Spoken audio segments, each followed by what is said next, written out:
Hello दोस्तों, मैं हूं रविंद्र कुमार यादव और आप सभी को अपने चैनल एनसीसी वाले भैया का बहुत बहुत स्वागत करता हूं। आज हम लोग क्लास 10th का जो इतिहास होता है, हिस्ट्री होता है। आज हम हिस्ट्री का जो चैप्टर नंबर 1 है, यूरोप में राष्ट्रवाद, उसका आज हम वीडियो लेकर आए हैं फिर से। इसमें आज हम लोग पढ़ने वाले हैं नेपोलियन के बाद हम लोग पढ़ने वाले हैं जार्बेरान के बारे में। ठीक है, तो हम लोग पढ़ चुके थे यहाँ पर कि जो नेपोलियन था उसको वाटरलू के युद्ध में मारा गया था। ठीक है, मैंने आपको बताया हुआ था। ठीक है, तो जो था नेपोलियन बोनापार्ट ना, वो वाटरलू के युद्ध में हार गया था। ठीक है, वाटरलू के युद्ध में 18 जून को हार गया था, 1815 ईस्वी को। ठीक है, अब हम उसके बाद बात जानने वाले हैं। देख, छोटा सा देखिए टॉपिक है एक, जार्बेरान क्या है। ठीक है, देखिए क्या होता था ना उस टाइम पे कि जो सभी जो थे ना, राजा महाराजा या फिर फैक्ट्री चलाने वाले राजा महाराजा, उनको वो टैक्स लेते, टैक्स।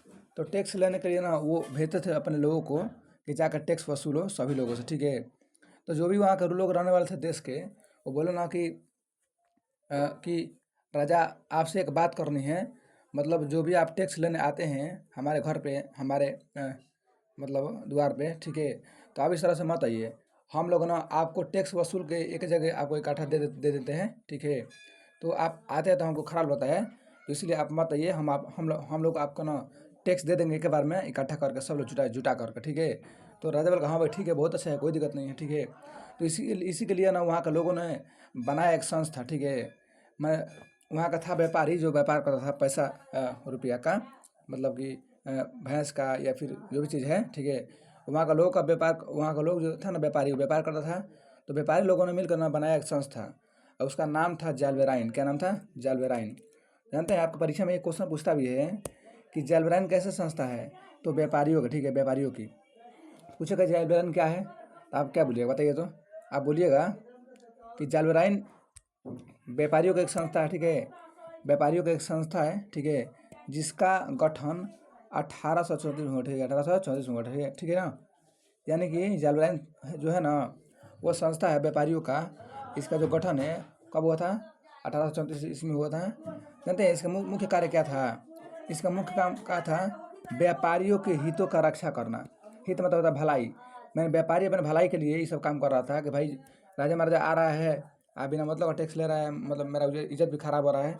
अपने भलाई के लिए ये लोग बनाया संस्था। ठीक है, इस संस्था ने पूरे जर्मनी को आर्थिक रूप से एक कर दिया। ठीक है, पूरा जो था ना जर्मनी, जर्मनी का नाम प्रसा। ठीक है, जर्मनी का नाम क्या है? प्रसा। ठीक है, जो है ना जर्मनी और प्रसा एक ही है। ठीक है, जर्मनी जो है और प्रसा है वो एक ही है, दूसरा नहीं है। ठीक है, तो आप ध्यान रखिएगा कि आप बोलिएगा कि यहाँ पर जर्मनी हो गया, यहाँ पर प्रसा कैसे हो गया, यहाँ पर प्रसा जर्मनी कैसे हो गया? तो जो हम लोग है ना प्रसा, उसी को हम लोग क्या बोलते हैं? जर्मनी बोलते हैं। ठीक है, जो जर्मनी का पुराना नाम है वो क्या है? प्रसा है। ठीक है, क्या हम लोग का है? प्रसा है। ठीक है, आइए हम लोग जानते हैं आगे। ठीक है, आपका क्वेश्चन देखिए पूछता है एग्जाम में ये वाला। ठीक है, क्वेश्चन पूछा है एग्जाम में आपके कि जाल्बेराइन जो थी ना, वो किसी संस्था थी? व्यापारियों की क्रांतिकारियों की? तब क्या बोलेगा? व्यापारियों। क्या बोलेगा? व्यापारियों की। ठीक है, तो व्यापारियों की संस्था थी और इसका गठन जो है ना 1834 ईस्वी में हुआ था। ठीक है, जर्मनी में हुआ था। ठीक है, यानी कि प्रसा में हुआ था। प्रसा और जर्मनी एक ही चीज़ है। ठीक है, ध्यान रखिएगा। ठीक है, आइए जानते हैं हम लोग वियना के बारे में। ठीक है, कि वियना सम्मेलन में क्या हुआ था। देखिए आप समझते हैं यहाँ से कि रियल में क्या घटना है, वियना सम्मेलन आखिर हटे है क्या। ठीक है, ठीक है, आइए हम लोग जानते हैं ना कि वियना सम्मेलन जो है वो रियल में क्या है। ठीक है, देखिए जो हम लोग है ना वियना सम्मेलन, ये क्या हुआ था ना, देखिए क्या हुआ था यहाँ पर कि जो है ना एक देश है ऑस्ट्रिया। ठीक है, देश है ऑस्ट्रिया, उसका एक था चांसलर, मतलब सम्राट। ठीक है, राजा था।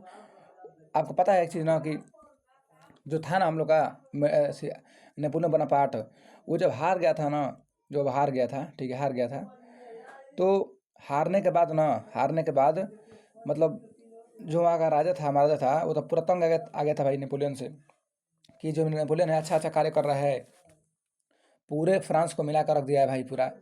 मतलब इसी के लिए ना पूरा जो फ्रांस था वो तो खुश था, लेकिन जो साइड के राज्य थे ना, साइड के जो देश थे, मतलब जो साइड के देश थे, मान लो जैसे ऑस्ट्रिया हो गया और सब बहुत बहुत सारा देश है, वहाँ का राजा खलबली मच गया कि भाई जो नेपोलियन है वो मतलब फ्रांस को सुधार रहा है। ठीक है, इसके लिए ना मैंने वियना एक जगह है, ठीक है, वियना, वहाँ पर ना एक हुआ सम्मेलन। ठीक है, जिसमें बहुत सारे लोग आए थे, बहुत सारे देशों के लोग आए थे। और इसमें यही बात हो रहा था कि जो नेपोलियन अच्छा काम किया है ना, उसको कैसे हम लोग समाप्त कर दें। ठीक है, जो नेपोलियन बदलाव किया है पूरा फ्रांस में या फिर पूरे देश में, उस माने बदलाव को हम लोग कैसे रद्द कर दें। फिर से वही वाला व्यवस्था जो पहले था ना हम लोग का, लुई सलाह के शासनकाल में था कि मतलब गद्दारी टाइप का बहुत खराब शासन वही करने वाला था। ठीक है, इसीलिए जो मेटरनिक था वो क्या कर दिया था कि वियना में बुलाया सम्मेलन, और उसमें 3-4 गो देश लिए था भाग, जान लीजिए 4 गो देश लिया था भाग। ठीक है, 4 गो देश, और 4 देश में क्या था, हम लोग का ऑस्ट्रिया भी था। ठीक है, ठीक है ना, मतलब जो हम लोग का ब्रिटेन है था। ठीक है, ऑस्ट्रिया था। ठीक है, और एक था प्रसा। ठीक है, और एक था हम लोग का एक और रूस। ठीक है, तो चार गो देश लिया था भाग वियना में। ठीक है, 4 गो देश आप लोग याद रखिएगा ट्रिक। ठीक है, 4 गो देश वियना में कितना देश भाग लिया था, तो 4 गो। ठीक है, कहो 4 गो। उसका देखिए ट्रिक है बाप रे, मैंने BAP, अरे मतलब आर, बाप रे। ठीक है, तो बी से हम लोग का हो गया ब्रिटेन, आर से हम लोग का सॉरी ए से हम लोग का हो गया ऑस्ट्रिया, पी से हम लोग का हो गया प्रसा। ठीक है, यानी कि जर्मनी, और आर से हम लोग का हो गया रूस। ठीक है, आर से हम लोग का हो गया रूस। ठीक है, तो हम लोग का 4 गो देश लिया था भाग वियना सम्मेलन में, मुख्य रूप से इसका नाम था बी से ब्रिटेन। ठीक है, और ए से ऑस्ट्रिया, और पी से प्रसा, और आर से रूस। 4 गो देश लिया था भाग, जिसमें जो था ना मेटरनिख, वो था ऑस्ट्रिया का। ठीक है, ऑस्ट्रिया का था, ऑस्ट्रिया का। और ऑस्ट्रिया का जो था ना मेटरनिख सम्राट था, यही किया था मेजबानी। मेजबानी का मतलब होता है अध्यक्ष था, मतलब 4 देश में ना मुख्य रूप से यही था। कौन? मेटरनिख, जो ऑस्ट्रिया का चांसलर था। ठीक है, तो मेटरनिख कौन है? ऑस्ट्रिया का चांसलर है। ठीक है, पूछेगा कि वियना सम्मेलन कब हुआ था? 1815 में। जब मर गया ना, उसके जस्ट बाद, जब नेपोलियन मर गया 1815 ईस्वी में, 1815 में मर गया, उसके जस्ट बाद क्या ये हुआ सम्मेलन कि भाई जो मेटरनिख किया सम्मेलन कि जो भाई अच्छा खासा काम किया है ना, मतलब जो नेपोलियन बोनापार्ट उसको रद्द कर देते हैं फिर से, और वो किया था मेटरनिख। ठीक है, आइए जानते हैं कि जो था ना वियना सम्मेलन, उसमें क्या क्या बातें हुआ था, क्या क्या क्या क्या मैंने चीज़ हुआ था उसमें, उसका क्या उद्देश्य था, मैंने क्यों हुआ था। उद्देश्य मतलब क्या होता है? ऑब्जेक्टिव, यानी कि जो हो रहा था काम, उसका उद्देश्य क्या था, वो किस लिए हो रहा था। ठीक है, तो मैंने कब अभी तो बताया कि बिना समय बहुत मैंने उसमें क्या हो रहा था कि भाई जो भी व्यवस्था है फ्रांस में, उसको फिर से लागू करना, वही तो बोल रहा था यहाँ पर। ठीक है ना, तो देखिए ध्यान से यहाँ पर ये क्या बोल रहा है यहाँ पर, तो बोल रहा है यहाँ पर कि वियना सम्मेलन का उद्देश्य क्या था, उद्देश्य। ठीक है, यानी कि जो था ना वियना सम्मेलन, उसका क्या मुख्य मतलब कार्य करने वाला था, किस लिए हुआ था। जैसे मान लो हम लोग भी खाना खाते हैं ना, तो हम लोग का मुख्य रीजन क्या है कि भाई पेट भरना है, भाई जीना है। पढ़ते हैं तो भाई कुछ नौकरी लगना है, कुछ अच्छा काम करना है, इसलिए हम लोग पढ़ते हैं। उसी तरह से कोई भी काम होता है तो होता है उसका उद्देश्य। ठीक है, आप भी पढ़ रही हैं लोग, आप लोग पढ़ रहे हैं, आपका भी उद्देश्य क्या होगा कि भाई हमको भी कुछ अच्छा काम करना है। ठीक है, इसीलिए जो भी काम होता है उसका कोई उद्देश्य होता है। कोई ऐसा ही थोड़ा ना भाई जाके घाम में खड़ा रहेगा दिन भर, वैसे ही थोड़ा ना खेत में काम करेगा, कुछ ना कुछ रहेगा ना, मोटिवेशन रहेगा अंदर, हाँ भाई मेरे को आज के बाद, मतलब आज से कुछ साल बाद मेरे को, मतलब जो मेरा खेत है मेरे को फल देगा, या फिर मेरे को अनाज देगा। ठीक है, तो कुछ ना कुछ मोटिवेशन होता है अंदर, तभी हम लोग कुछ कोई कार्य करते हैं। तो जो हुआ था वियना सम्मेलन, उसमें क्या क्या बात कही गई थी। देखो पहला बात, नेपोलियन के द्वारा, ठीक है, नेपोलियन के द्वारा किए गए बदलाव, जो बदलाव क्या था नेपोलियन, आप पीछे पढ़े होंगे तो आपको अच्छा समझ में आएगा। देखिए आपसे एक रिक्वेस्ट है कि जो भी लोग आप वीडियो मेरा देखते हैं ना, मैं पढ़ाता हूँ लगातार। ठीक है, ऐसा नहीं है कि मैं पीछे वाला छोड़ देता हूँ। तो आप क्या करिए, आपसे रिक्वेस्ट है कि आप पीछे वाला जो वीडियो है ना, ये हम लोग का पार्ट 5 वीडियो है, पार्ट 4 तक हम वीडियो बना चुके हैं। पार्ट 4 तक वीडियो आप लोग अच्छा से देख लीजिए, उसके बाद आप लोग इसको देखिएगा तो आपका कोई भी परेशानी नहीं होगी। ठीक है, अन्यथा आपका परेशानी हो जाएगा, आपको समझ में नहीं आएगा तो आप बोलिएगा कि सर समझ में नहीं आ रहा है। ठीक है, चलिए आगे बढ़ते हैं हम लोग। तो नेपोलियन जो था ना, वो अच्छा कार्य किया था फ्रांस में। तो नेपोलियन के कार्य को ना, जो बदलाव किया था, कार्य को समाप्त करना। ठीक है, पहला काम वो लोग क्या किया था वियना सम्मेलन में, क्या उद्देश्य था कि नेपोलियन के द्वारा जो अच्छा काम के बदलाव हुआ है उसको समाप्त कर देना, पहला काम ये था। दूसरा कि जनता की भलाई करने वाला व्यक्ति शासक ना बने। मैंने ये भी ट्राई किया गया कि जो भी फ्रांस का शासक बनेगा ना, चाहे वो जनता का भलाई ना करे, क्योंकि उन लोगों को खून चूसना था पूरा भाई, पूरा फ्रांस का या फिर पूरा यूरोप का। ठीक है, तो ये भी लोग ट्राई किया कि नेपोलियन जो था ना शासक, बड़ा जनता का भलाई में काम कर रहा था, उसको तो वो लोग मार दिया सेंट हेलेना पे। ठीक है, सेंट हेलेना पे मार जाना 1815 में। ठीक है ना, तो उसके बाद क्या हुआ ना, ये सेंट हेलेना पे मार दिया। उसके बाद वो ट्राई किया ना कि ऐसा शासक फिर कभी नहीं आए, इस बात का लोग ध्यान रखा। ठीक है, उसके बाद पूरे यूरोप भर में कोई बदलाव का कार्य ना हो, मैं वो ट्राई किया ना कि पूरा यूरोप भर में, पूरा यूरोप में फ्रांस है, ब्रिटेन है, ऑस्ट्रिया है, प्रसा है, जर्मनी, मतलब जब ये चीज़ है बहुत सारा देश है ना, तो सोचा कि भाई पूरा यूरोप में ना कोई बदलाव का कार्य ना हो, और दूसरा बात कि भाई नेपोलियन तो खुद मार दिया था, और नेपोलियन जो भी बदलाव किया था उसको फिर दोबारा रद्द कर दिया भाई कि जैसे था पहले वैसे ही रहेगा। तो ये उन लोग का उद्देश्य था, मतलब पूरा ये लोग चाहता था ना कि हम खून चूस के ऊपर रख दें पूरा यहाँ की जनता का, ठीक है। उसके बाद देखिए ध्यान से यहाँ पर वियना सम्मेलन का उपलब्धियाँ, मैंने जब वियना सम्मेलन हो गया था ना उसके बाद क्या हुआ, तो जब वियना सम्मेलन हो गया, जब ये लोग पूरा यूरोप भर में अपना बदलाव नहीं करने दिया, शासक अच्छा नहीं बना, फिर नेपोलियन को बदलाव के कार्य को रद्द कर दिया, उसके बाद हुआ क्या। उपलब्धि मतलब क्या होता है, कोई भी काम होता है तो उसके बाद क्या होता है, प्रभाव, उपलब्धि, ठीक है, उसको बोलते हैं, ठीक है। तो देखिए देखो बोल रहे हैं यहाँ पर कि नेपोलियन के द्वारा सभी, ध्यान दीजिए, नेपोलियन के द्वारा सभी जीते गए क्षेत्र, नेपोलियन के द्वारा सभी जीते गए क्षेत्र, ठीक है, को वापस लिया। यानी कि नेपोलियन जो क्षेत्र जीत गया था ना पूरा यूरोप में या फ्रांस के अलावा, उसको यूरोप का ले लिया वापस, ठीक है। पहला बात कि नेपोलियन जब था तो क्या किया था, वो तो समझ रहा था कि भाई हम ही, भाई हमको भगवान भेजे हैं पूरा फ्रांस और पूरा यूरोप सुधारने के लिए, तो वो लगा लूटने पूरा सुधारने के लिए, तो लूट लिया था जो जीता था उसको वापस ले लिया। कौन लोग, वियना सम्मेलन में जो हुआ था ना देश चारों, वही ले लिया। उसके बाद इटली जो है, इटली एक देश है, फ्रांस का देश है एक, उसको 300 राज्य में तोड़ दिया, छोटे छोटे राज्य में, ठीक है। 300 छोटे छोटे राज्यों में विभक्त कर दिया, कौन, मेटरनिख, ठीक है। तो 300 राज्यों में विभक्त कर दिया पूरा, अच्छा से पूरा उसको तोड़ दिया पूरा, कि भाई शासन करने में आसानी होगी। जानते हैं हम लोग का हाथ में ना होता है 5 अंगुली, ठीक है, हम लोग का हाथ है मान लो, इसमें 5 गो अंगुली है, ठीक है। अब 5 गो अंगुली में जब 5 अंगुली, ठीक है, रहेगा अलग अलग ना, इसको हम ऐसे ऐसे करके तोड़ देंगे बारी बारी से, ठीक है। लेकिन जब यही हो जाएगा इकट्ठा ना, तो मारेगा भूगोल टूट जाएगा। तो जो था ना मेटरनिख, तो सोचा भाई कि रियल में जब इटली एक है उसमें शासन नहीं कर पाएंगे हम, इसको तोड़ दिया, झाड़ लगा दिया, वहाँ का राजा महाराजा को लड़ा दिया और 300 राज्यों में तोड़ दिया। आप ये देखिए यहाँ से भी जीके बनता है, आपके क्वेश्चन बनता है परीक्षा में कि इटली को कितने भागों में तोड़ा गया था, तो 300 भागों में। किसने तोड़ा था, तो मेटरनिख ने तोड़ा था, ठीक है। ठीक है, वही ना था, वही ना हम लोग था, अध्यक्ष था। पहला बात हम लोग, दूसरा बात हम लोग को ये हो गया। अब देखिए हम लोग अगला बात ध्यान दीजिए, अब देखिए क्या बोल रहा है यहाँ पर, ठीक है ना। देखिए क्या बोला अगला कि फ्रांस को भी 2 भागों में बांट दिया, ठीक है। जो था ना फ्रांस, यहाँ तक जो नेपोलियन जहाँ का था ना शासक फ्रांस, उसको भी 2 भागों में बांट दिया, ठीक है। और फ्रांस पर भारी जुर्माना लगा दिया, भारी, ठीक है ना। क्योंकि फ्रांस का जो आदमी था ना, वो जुर्माना पहले दे ही रहा था, लेकिन जब आया नेपोलियन तो वो जुर्माना देना बंद कर दिया था। सोचा भाई इनको पहलों का जुर्माना, यही जुर्माना लेंगे हुमच के ऊपर बढ़िया से, तो जुर्माना और लगा दिया हुमच के बहुत ज़्यादा, ठीक है। मैंने फ्रांस को बांट दिया 2 भाग में, ठीक है, और फ्रांस पर भारी जुर्माना लगा दिया। अगला जर्मनी को भी कई भागों में बांट दिया, जर्मनी यानी कि प्रसा, आप, ठीक है, प्रसा, उसको भी ना कई भागों में बांट दिया।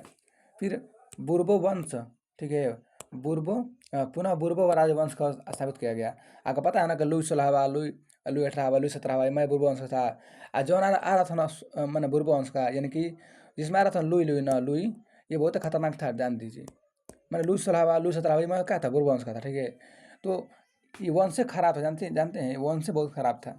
एक उसका पत्नी थी, बोलती थी कि रोटी नहीं है तो केक खा लो, मतलब गजीब गजीब का शासक था वो लोग, ठीक है। उन लोगों के घर में भी बहुत खराब औरतें थी, मतलब जो भी था शासिका थी, मतलब सब खराब था। तो ध्यान दीजिए आप लोग समझ लीजिएगा ना, आप लोग खुद परीक्षा में लिख दीजिएगा, ठीक है।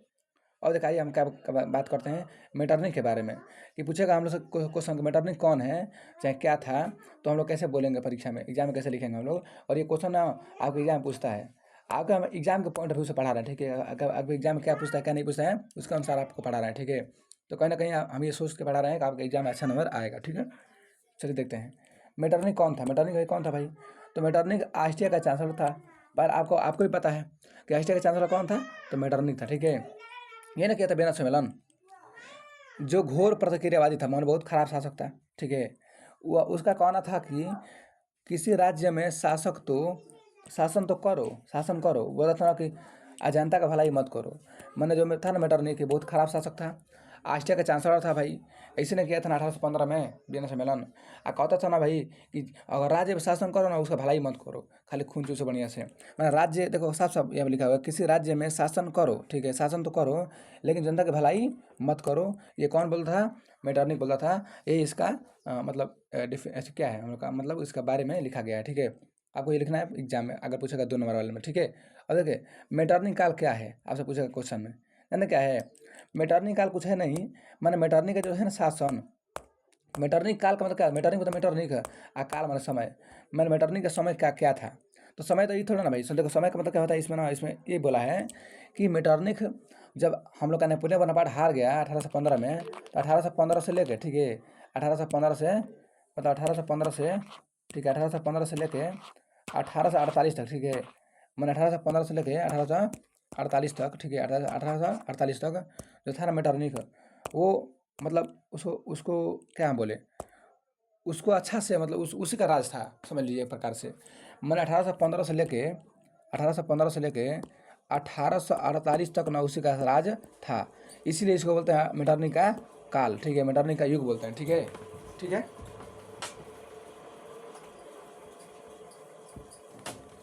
तो मेटरनिक काल क्या है? तो बोले एक 1815 से लेकर 1848 तक के जो काल है उसको मेटरनिक काल कहा जाता है। क्यों कहा जाता है भाई? क्योंकि इसी में वो सब काम किया था, इसी में वो सब बदलाव किया था। देखिए आइए जानते हैं, थोड़ा सा देख लेते हैं इसमें। 1815 ईस्वी से लेकर 48 ईस्वी तक के समय को ही मेटरनिक काल कहा जाता है। पूछिएगा एग्जाम में 1815 से 1848 तक ईस्वी को क्या कहा जाता है? तो मेटरनिक काल कहा जाता है, ठीक है। आज 4 से 15 आपसे पूछेगा कि 1804 से लेके 1815 तक कौन है? तो नेपोलियन बोनापार्ट का काल था, ठीक है। 4 से 15 क्या था? नेपोलियन बोनापार्ट का काल था, ठीक है, था कि नहीं था? ठीक है, नेपोलियन युग था ना, एक नेपोलियन युग। तो पूछेगा, अगर पूछेगा ना आपसे कि नेपोलियन युग आप क्या मारिएगा? 1804 से 1815। आप पूछेगा अगर मेटरनिक काल चाहे मेटरनिक युग 15 से 18, माने नेपोलियन 15 मर गया तो ये आ गया, ये कहाँ तक चला? 1848 तक, ठीक है, ठीक है, वही बात है यहाँ पर। अब देखिए ध्यान से अगला, तो यहाँ पर क्या बोल रहा है, देखिए जैसे बोला है यहाँ पर कि मेटरनिक जो था ना, मेटरनिक है वो ऑस्ट्रिया का क्या था? चांसलर, ठीक है। मेटरनिक ऑस्ट्रिया का चांसलर था, ठीक है, जो एक घोर प्रतिक्रियावादी शासक था, यानी कि राजा था। इसका मूल मंत्र परिवर्तन में बाधा पहुंचाना था। मैंने चाहता था मेटरनिक ना भाई कि पूरा जो यूरोप है, चाहे पूरा जो फ्रांस है, चाहे कोई भी देश है, वहाँ मतलब कोई बदलाव ना, आप ऊपर ना पड़े हैं कि जनता की भलाई मत करो, शासन करो, जनता की भलाई मत करो, ये नहीं चाहता था मेटरनिक। तो ये मेटरनिक काल है, ठीक है। हम लोग कुछ बढ़ा के लिखते हैं ताकि थोड़ा सा अच्छा नंबर मिले, और कुछ नहीं, ठीक है। उसके बाद देखिए मेजिनी, देखिए आइए आइए हम पढ़ते हैं मेजिनी के बारे में, जानते हैं। देखो उस टाइम पे आया था कौन? उस टाइम पे नेपोलियन जो लुई सलावा था, वो खराब शासन कर रहा था। तो उस टाइम पे कौन आया था? उस टाइम पे आया था हम लोग नेपोलियन बोनापार्ट, ठीक है। लेकिन जब हम लोग का ये था ना, हम लोग का क्या बोलते हैं इसको, मेटरनिक, मेटरनिक है, तो मेटरनिक के आने के बाद फ्रांस का रक्षा करने कौन आया था? फ्रांस और इटली का रक्षा कौन, मतलब पूरा यूरोप का रक्षा करने कौन आया था? आया था मेजिनी। कौन आया था? मेजिनी। तो एक और भी शेर आ गया, एक शेर मारा तो दूसरा शेर आ गया, ठीक है। मैंने 1804, ध्यान दीजिए, 1804 ईस्वी में, ध्यान दीजिए, 1800 मतलब 4 ईस्वी में ना नेपोलियन ना राजा बन गया था ना वहाँ का, हाँ, राजा वहाँ बन गया था फ्रांस का।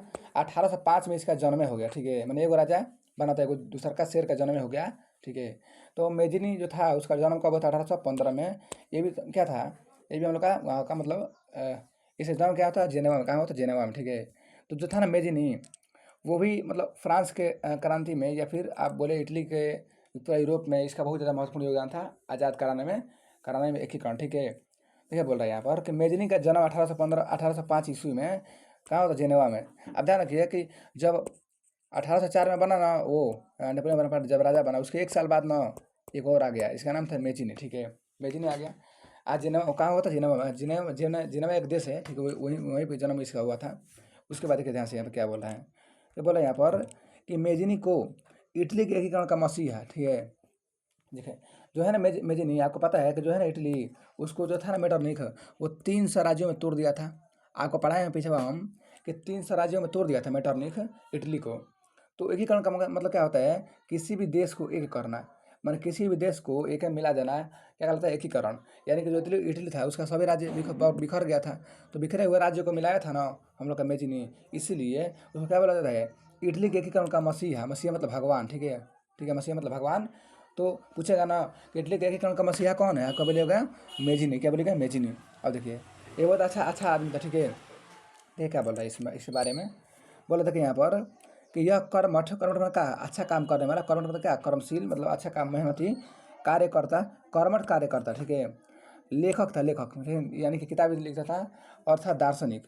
क्योंकि बहुत सारे लोगों को पता नहीं होता है ना कि दार्शनिक मतलब क्या होता है। देखिए, जैसे होता है ना कि मान लीजिए कि दार्शनिक मतलब ये होता है ना कि अगर मान लीजिए कुछ हो रहा है, ठीक है, जैसे मान लो ना कि कुछ हो रहा है और कुछ होने से पहले ही ना जो भाप लेता है कि भाई ये होगा, उसी को बोलते हैं दार्शनिक। जैसे मान लीजिए ना कि कुछ होने वाला है मेरे को पहले से पता लग जाएगा, तो हम क्या है, हम दार्शनिक हैं, ठीक है। यानी कि दार्शनिक कोई आदमी ही होता है, ठीक है, जो पहले घटना का बारे में पहले से पता लगाता है, उसको दार्शनिक बोलते हैं। और कुछ बात नहीं है, ठीक है। मान जो घटना होने वाला है उसके बारे में पहले से बोलेगा, हाँ भाई ये होने वाला है, मतलब उसको बोलते हैं दार्शनिक, और कुछ नहीं है। तो जो था ना हम लोग का इमेजिन, उसके दिमाग में पहले से था भाई, रियल में जो था ना हम लोग का क्या बोलते हैं, जो हम लोग का है ना मेटरनिक, वो खराब शासन कर रहा है, तो कहीं ना कहीं भाई आगे जाके भाई फिर युद्ध होगा, ठीक है। तो इसलिए ये हम लोग दार्शनिक भी थे, ठीक है। तो ये हमारा दार्शनिक का मतलब होता है, ठीक है। अब देखो अगला, ठीक है, यहाँ बोल रहे हैं यहाँ पर कि 1830 ईस्वी में ना क्या चलाया, नागरिक आंदोलन। जो देखो है ना मेजिनी 1805 में इसका जन्म हुआ। अब 25 बरस की उम्र में ना मैंने वहाँ के लोग को जुटा के क्या चला, नागरिक आंदोलन, ठीक है। नागरिक आंदोलन चलाया था कौन, मेजिनी, ठीक है। कौन चलाया था, हम लोग का मेजिनी चलाया था, ठीक है। मतलब लोगों को लोग लेके किया था रोड पे आंदोलन, ठीक है। क्या था हम लोग का आंदोलन, किया था आंदोलन, है ना। क्या किया था, जब हम लोग 1830 में हुआ था क्रांति ना, ठीक है। क्या हुआ था हम लोग 1830 में जो हुआ था क्रांति, ठीक है, क्रांति हुआ था। उसके बारे में नीचे पढ़ेंगे, ठीक है। देखिए यहाँ पर 1830 की क्रांति के बारे में यहाँ पर हम लोग पढ़ने वाले हैं, ठीक है। तो अच्छा से पढ़ेंगे, कोई दिक्कत नहीं है, ठीक है। तो आप पूछेगा आपसे कि 1830 में क्या चला था मेजिनी, तो नागरिक आंदोलन, ध्यान दीजिए, है ना। क्या किया, वो ना सोचा ना भाई कि जो इटली है वहाँ के लोग को हम जुटा के इटली को आज़ाद करने के लिए वहाँ के लोगों को जुटाया, अच्छा आदमी को, जैसे जवान आदमी को एक संस्था बनाया। उस संस्था का नाम क्या था, उसका यंग इटली, मतलब जवान, ठीक है। जवान होता है यंग मतलब जवान इटली, ठीक है, जवान इटली। तो जवान इटली यानी कि यंग इटली का स्थापना किया 1831 में, ठीक है। आज सोचा ना भाई कि जब इटली में स्थापना कर दिए हैं तो पूरा यूरोप में कर देते हैं, यूरोप में, मतलब फ्रांस के लिए भी हो जाएगा, ऑस्ट्रिया के लिए भी हो जाएगा, सब देश के लिए हो जाएगा अच्छा संस्था। उस संस्था का नाम था यंग यूरोप, मैंने पूरा यूरोप के लिए संस्था बनाया, तो उसका नाम था यंग यूरोप, ठीक है। इटली का बनाया था, उसका नाम था यंग इटली। तो ये क्वेश्चन बहुत ज़्यादा VBI एग्जाम क्वेश्चन है, ठीक है। 31 में हुआ था यंग इटली का स्थापना, और 34 में यंग यूरोप, ठीक है। ये दोनों कौन किया था, तो मेजिनी, ठीक है। कौन किया था हम लोग का, मेजिनी किया था, ठीक है। आइए जानते हैं आगे हम लोग इसके बारे में, तो ठीक है, थोड़ा अच्छा से आइए। देखिए देखिए क्या लिखा है, 1830 ईस्वी के यूरोपीय क्रांति बोलेगा, अच्छा है, 1830 की क्रांति बोलेगा, बातें कहीं है, ठीक है। अच्छा 1830 में क्या बोला था, फ्रांसीसी क्रांति बोलेगा, बातें कहीं है। मतलब फ्रांस में फिर हो गया क्रांति, क्यों हो गया भाई क्रांति भाई, क्योंकि जो मेटरनिक था वो तो भाई खराब शासन कर रहा था, ठीक है। मैं बहुत खराब आदमी था, इसलिए इसलिए फिर से जानते हैं। देखिए इसमें झगड़ा हुआ था 3 बार, कितना बार हुआ था, 3 बार। झगड़ा कब हुआ था, 3 बार हुआ था, मैंने फ्रांस में झगड़ा। एक बार हुआ था 1789 ईस्वी में, किसके कारण, तो लुई सलावा के कारण। एक बार 1730 ईस्वी में हो गया, किसके कारण, मेटरनिक के कारण, ठीक है। मैंने मेटरनिक का तो वही चार्ज बताएंगे आगे आपको हम किसके कारण हुआ था। और एक हुआ था हम लोग, सॉरी 1830 में, और एक हुआ था हम लोग 1848 में, ठीक है, बताएंगे किसके कारण हुआ था, ठीक है। ये बताएंगे आपको आगे हम, ठीक है। तो हुआ था 3 लड़ाई, तीनों हुआ था फ्रांस में, ठीक है, तीनों हुआ था हम लोग का फ्रांस में हुआ था। मतलब फ्रांस का जो जनता है ना अपने राजा के पास लड़ रहा था, ठीक है। तो 3 दिन का हुआ था लड़ाई। देखिए आज हम लोग जाने वाले 1830 क्रांति को खत्म कर देंगे आज हम लोग, ठीक है। आइए जानते हैं आगे। अब देखिए क्या बोल रहे हैं यहाँ पर, 1830 ईस्वी में क्रांति हुआ था, ठीक है, फ्रांस में। तो बोला यहाँ पर 1815 ईस्वी में लुई 16वां सम्राट बन गया था। आपको पता है कि 1815 ईस्वी में जो था ना लुई 18वां बन गया था सम्राट, कहाँ का भाई, तो फ्रांस का, ठीक है। फ्रांस का सम्राट बन गया था, क्योंकि लुइस, सुनो ध्यान से, जो हम लोग था ना लुई 18वां, ये क्या बन गया था हम लोग का, फ्रांस का क्या बन गया हम लोग का शासक, क्या बन गया, शासक बन गया, ठीक है। अब देखिए 1824 ईस्वी में उसका मृत्यु हो गया, मन 24 में क्या हो गया हम लोग का, उसका मृत्यु हो गया, ठीक है, मृत्यु हो गया। मन लुई 18वां था, ठीक है। नेपोलियन के बाद शासक कौन बन गया वहाँ का, लुई 18वां। कुछ देखिए कुछ टाइम का, ठीक है, मैंने 5 और 9 बरस के बाद, 9 बरस तक, ठीक है, 9 बरस तक शासन किया कौन, लुई 18वां, ठीक है। उसके मरने के बाद देखिए पहले पहले हम लोग का था लुई 16वां, फिर हम लोग का आया नेपोलियन बोनापार्ट, और फिर हम लोग का लुई 18वां बन गया शासक, ठीक है। वही बात हो यहाँ पर हो रहा है। इसका बड़ा कहानी नहीं है, इसके बारे में उतना अच्छा दिया नहीं है किताब में आपके, ना पूछता है कभी, ठीक है। इसलिए हम ज़्यादा इसके बारे में डिटेल से नहीं पढ़ा रहे हैं, ठीक है। अब देखिए देखिए तो जब 18वां मर गया ना, तो उसका नया वहाँ का जानते हैं नया शासक कौन बन गया, उसका नाम था चार्ल्स 10, क्या नाम था, चार्ल्स दसम, ठीक है। मतलब फ्रांस में जब लुई 18वां का मृत्यु हो गया 1824 ईस्वी में, तो वहाँ का नया सम्राट कौन बन गया? उसका नाम था चार्ल्स दसम, ठीक है। ऐसे देखिए लेते हैं हम लोग रोमन रोमन में एक्स, तो चार्ल्स बोलेगा चार्ल्स एक्स बोलेगा तो एक ही बात है, ठीक है। चार्ल्स एक्स बोले या फिर चार्ल्स दसम, एक ही बात है, ठीक है। तो नया नया शासक कौन बन गया था भाई? लुई 18वां के बाद, तो वहाँ का उसका नाम था चार्ल्स दसम था। देखिए हमने क्या किया, आपको पता है ना कि जो थे ना हम लोग का वहाँ का आदमी, वो चर्च को बढ़ावा नहीं दे रहा। चर्च चर्च मतलब क्या होता है? जहाँ लोग थे ना, मैंने जहाँ लोग जाकर अपना चर्च में नहीं करते थे पूजा पाठ, तो वो लोग बहुत मैंने ऐसी बड़ा बड़ा जाति के लोग थे, चर्च वाले या फिर क्या बोलते हैं हम उसको, बड़ा बड़ा जाति का लोग जो था, वो क्या कर रहा था ना कि जनता को तबाह कर रहा था। तो चर्च को बढ़ावा नहीं दिया, सॉरी चर्च को बढ़ावा दे दिया। चर्च को बढ़ावा कौन नहीं दिया था? Napoleon Bonaparte. पूरा पूरा ख़त्म कर दिया था ना चर्च को, तो ये बढ़ावा दे दिया कौन? चार्ल्स दसम। बोले यहाँ पर कि मताधिकार मतलब क्या होता है? मत देने का अधिकार, वोट देने का अधिकार सीमित कर दिया। बोला कि भाई खाली वोट देगा सामंत। सामंत मतलब क्या होता है? वहाँ का बड़ा बड़ा लोग सामंत, सामंत देगा खाली वोट। मान चर्च को बढ़ावा दे दिया, कहा कि सामंत खाली वोट देगा और कोई वोट नहीं देगा। कौन? चार्ल्स दसम। देखे ना क्या होगा, अभी लगा मैं मरेगा। पोलिगनिक को क्या बनाया? प्रधानमंत्री। क्या बनाया था? हम लोग का प्रधानमंत्री बनाया। मैंने जो था ना चार्ल्स दसम, जानते हैं क्या हुआ? बोले इसके बारे में थोड़ा अच्छा से जान लीजिए आप लोग। देखिए क्या हुआ ना कि जो था ना चार्ल्स दसम, ये क्या किया कि ये पूरा पूरा खराब का शासन कर रहा था। इसके बाद क्या क्या हुआ ना कि यहाँ की जनता पूरा खिंचा गई। किससे? मैंने जो था ना हम लोग का थी ये चार्ल्स दसम से पूरा खिंचा गई।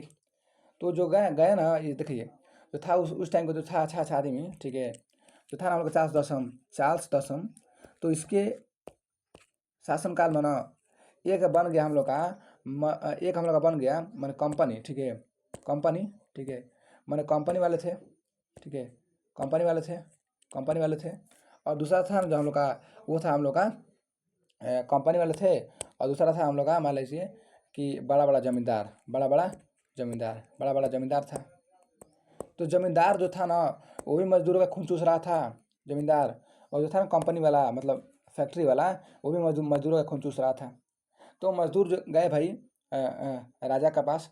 अब बोले कि देखिए राजा, मतलब मेरे को कम कम पैसा मिल रहा है। देखिए शोषण मतलब क्या, जानते क्या होता है? शोषण मतलब होता है खून चूसना, मतलब कम पैसा देना। तो कम पैसा में जो गुजारा होगा, ज़्यादा काम करवाना, कम पैसा देना। तो कंपनी वाला भी ज़्यादा काम करवा रहा था, जमींदार भी मतलब पैसा बहुत कम दे रहा था एक प्रकार से। तो दोनों तरफ से खून चूसा जा रहा था। किसका?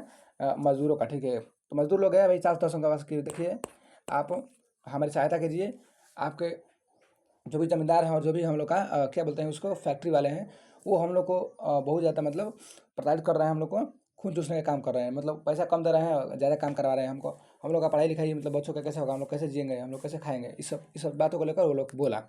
लेकिन चार्ल्स दसम नहीं नहीं माना।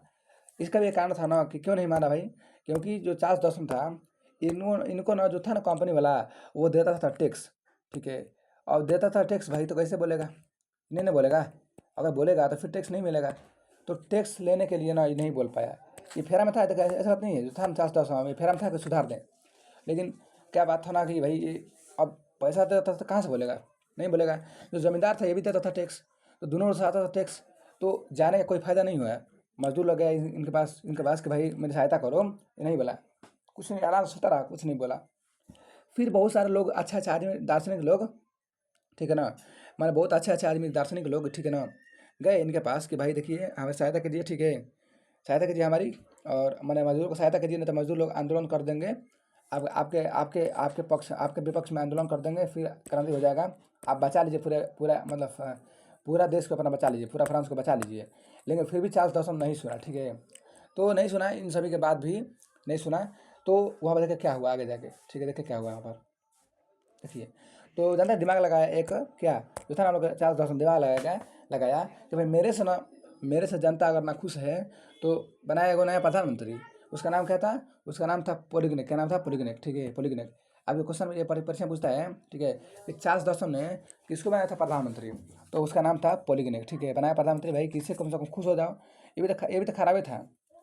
25 जुलाई 1830 ईस्वी को 4 नियम लगाया। कौन? जो था ना हम लोग का चार्ल्स दसम। ये क्या लगाया? 4 गो नियम। क्या लगाया? 4 गो नियम लगाया। मैंने चार्ल्स दसम जो था, वो 4 गो नियम लगाया 1830 ईस्वी को। क्या लगाया? 4 गो नियम। पहले का पहला नियम क्या था? 26 26 जुलाई, ठीक है, 25 जुलाई को लगाया नियम, ध्यान दीजिए। मैंने एक दिन बाद 26 जुलाई को जो था ना, पूरा जनता वो उतर गया, रोडे पे उतर गया। नियम बहुत लगाया था खराब खराब। तो 26 जुलाई को ना उतर गया पूरा जनता कहाँ, रोड पे।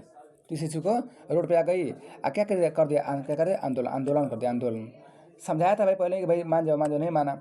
अब फिर उसी में लगा दिया नियम 4-5 को, ठीक है।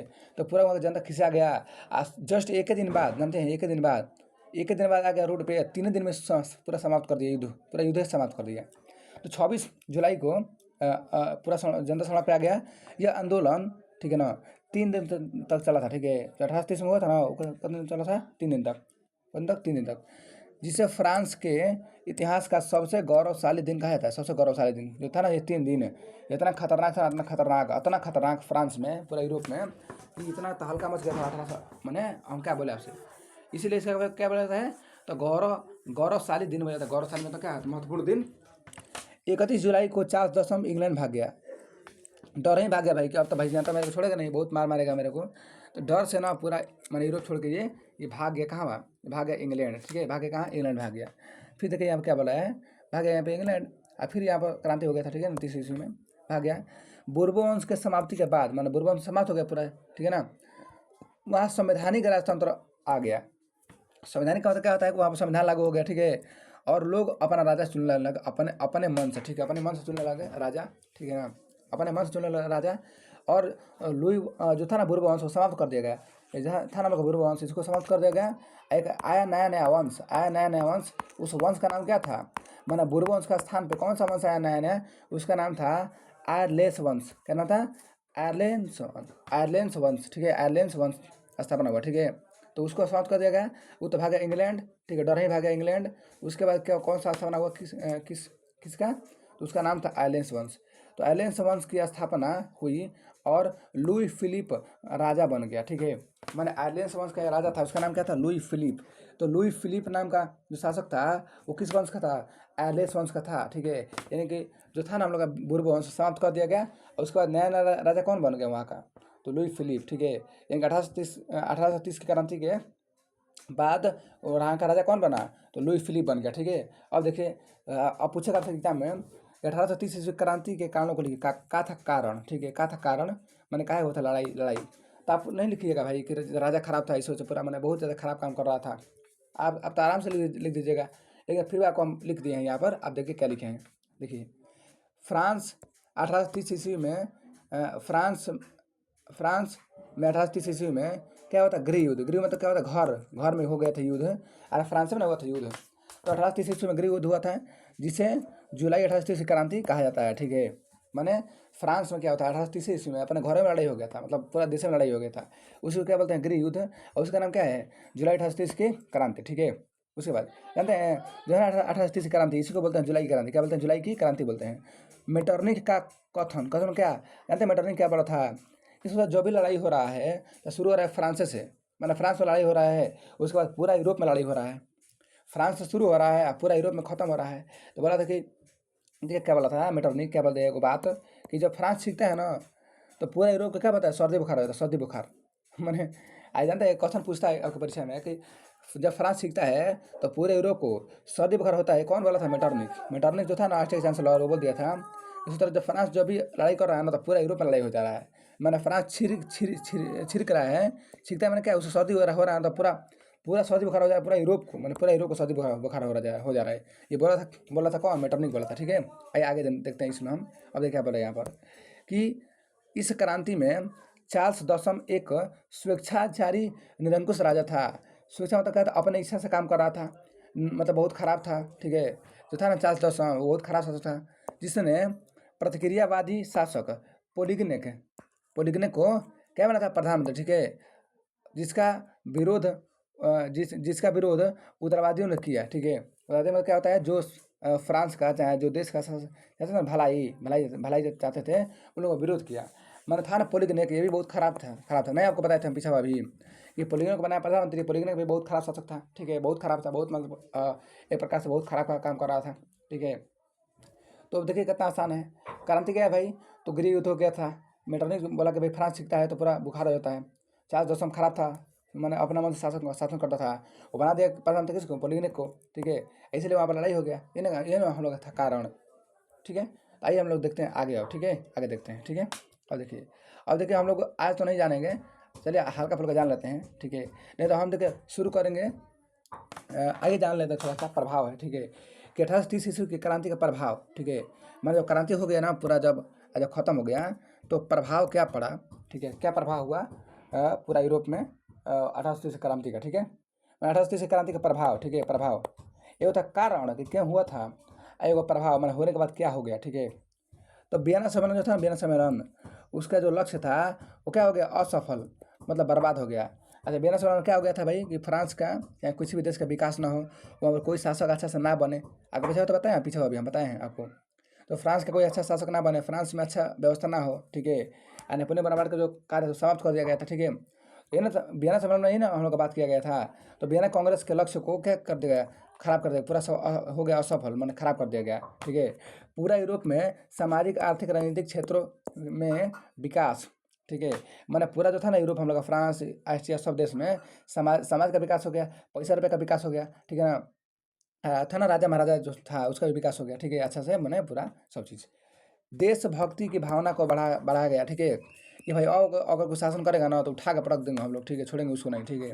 तो अंदर क्या हुआ ना, देशभक्ति की भावना जग गया, ठीक है। उसके बाद फिर देखा अगला यहाँ पर कि जर्मनी, इटली, हंगरी, पोलैंड, यूनान की व्यवस्था को देखते हुए विकास का आंदोलन किया गया, ठीक है। मैंने बोला यहाँ पर जर्मनी था ना, इसका नाम था प्रसा, ठीक है, इसका नाम क्या है, प्रसा है, ठीक है। इटली, हंगरी, पोलैंड, यूनान, जानते हैं एक और बात ध्यान दीजिएगा, इटली जो था, जर्मनी, इटली, हंगरी, पोलैंड, ये जब अपन में लड़ रहा था ना, सब देश अपन लड़ रहा था ना, यूनान, क्या जानते क्या कर रहा था, ये अपना कर रहा था विकास, ठीक है। ये अपना लड़ाई के फेर नहीं था, ये क्या कर रहा था, विकास कर रहा था, विकास, ठीक है, विकास कर रहा था। आइए आगे हम जानने वाले हैं इसके बारे में, जो है ना हम लोग यूनान, इसके बारे में जानेंगे हम लोग, ये कैसा विकास कर रहा था, ठीक है। तो ये हम लोग का था प्रभाव था, ठीक है, कि जर्मनी, हंगरी, पोलैंड, ये सब चीज़ अपना इस सब का व्यवस्था देखा गया। व्यवस्था देखने के बाद इन लोग का ध्यान दिया गया भाई कि इन लोग का विकास कैसे होगा, ठीक है। मैं देखते हुए विकास का आंदोलन किया गया, ठीक है, विकास के लिए आंदोलन किया गया, किसके, जर्मनी के लिए भी किया गया, इटली के भी लिए किया गया, हंगरी के भी लिए किया गया, पोलैंड में भी हुआ, यूनान में भी हुआ, सब देश में हुआ था, ठीक है। लेकिन यूनान थोड़ा अलग था, इसमें क्या होता, विकास हो रहा था ज़्यादा, ठीक है। सब लड़ने के बारे में नहीं था, ये था विकास के बारे में, ठीक है। अगर हम कल से जानेंगे 1848 क्रांति में, तो हम तीन क्रांति हुआ, तीन क्रांति। एक क्रांति हम लोग का हुआ था 1789 ईस्वी में, दूसरा हम लोग का हुआ था 1830 ईस्वी में, और तीसरा हम लोग का हुआ था 1848 में, ठीक है। तो हम लोग दो क्रांति के बारे में जान चुके हैं। एक हम लोग का था 1789 वाला, और एक हम लोग का 1830 वाला, ठीक है। और हम लोग अगला वीडियो में जानेंगे, ठीक है, 1888 क्रांति क्या है, ठीक है, ये वाला हम लोग जानेंगे, ठीक है, अगला वीडियो में, ठीक है। तो ठीक है फ्रेंड्स, चलते हैं, मिलते हैं अगले पार्ट में, ठीक है। अगर आप नए हैं तो सब्सक्राइब कर लीजिए चैनल को, ठीक है, और लाइक भी कर लीजिए और शेयर भी कर लीजिए अपने दोस्तों में, ठीक है। और बताइए उन लोगों को भी कि यहाँ पर SST का पढ़ाई होता है, ठीक है। कमेंट करिए आप लोग। Okay, tata, bye bye.